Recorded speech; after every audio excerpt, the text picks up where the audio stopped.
Hello everyone, and welcome to the Apparel Group Scoop.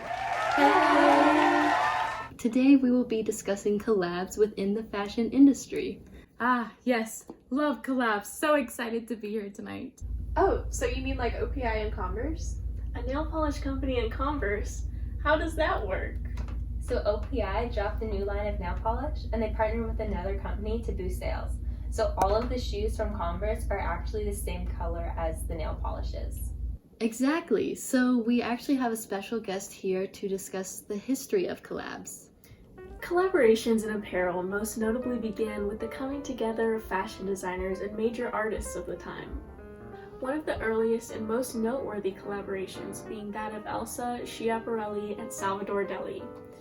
Elsa Schiaparelli, regarded in her time as one of the most prominent figures in fashion, was known for her surrealistic designs. As such, it seemed only natural when she came together with Salvador Dali, a prominent surrealist artist, to create wearable art pieces. Their work together donned such iconic creations as the shoe hat, the tier dress, and the organza dress with the painted lobster. With the 60s came the rise of a new wave of fashion. People began experimenting with new mediums and textiles and brighter colors. Along with this came the rise in popularity of pop art. This resulted in the coming together of artists and fashion designers with the common goal of presenting their work to the masses. Such collaborations as these revolutionized fashion during their time and set the stage for many more collaborations to come. Wow, that's really interesting. Thanks for sharing that with us. Yeah, but I'm still a little confused. Collabs are cool and all, but why do companies do them in the first place? That's a really good question. I actually got an interview with an exec a while back. Here's what they had to say about it. Hello, fellow executive. It has come to my attention that my company, Arizona Iced Tea, could benefit from a partnership with you. Hello, I'm the executive of Adidas. So I was thinking, maybe we could use a Continental Volk sneaker and the Adelaide slide. And what's your thought process behind that? Well, why don't we use the design of the packaging of the tee for the design of the shoe? That way, Arizona tea lovers will recognize their favorite packaging on our shoes. Great thinking! Let's make the magic happen! Wow!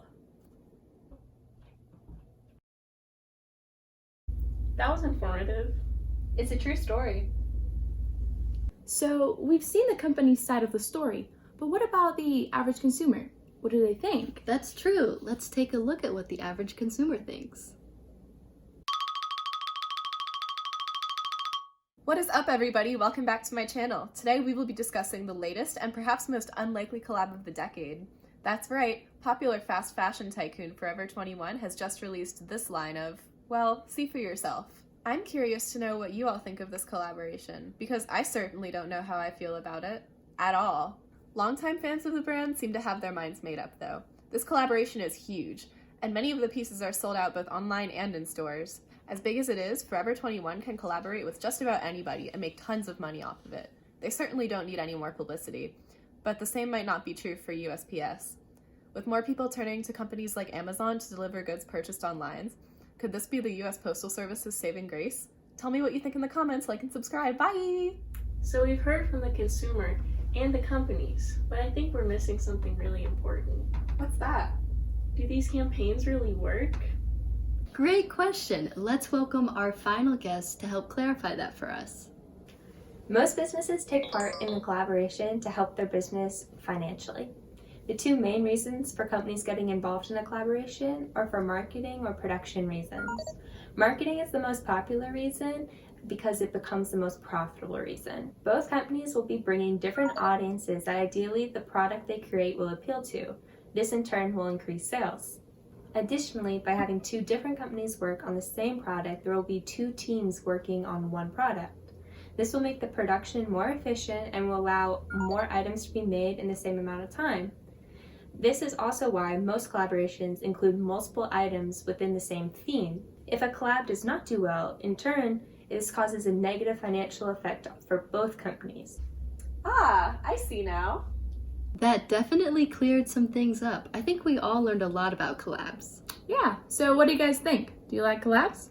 I thought they were super cool. Forever 21 is my favorite brand, And the US Postal Service is my favorite mail carrier. I agree. Collabs are great. I think the companies that pair together sometimes are kind of weird, but I still like collabs. Well, that concludes this episode of the Apparel Group Scoop. Like, subscribe, and leave a comment on what we should talk about next. Thanks for tuning in to the Apparel Group Scoop. Thanks for watching. Bye!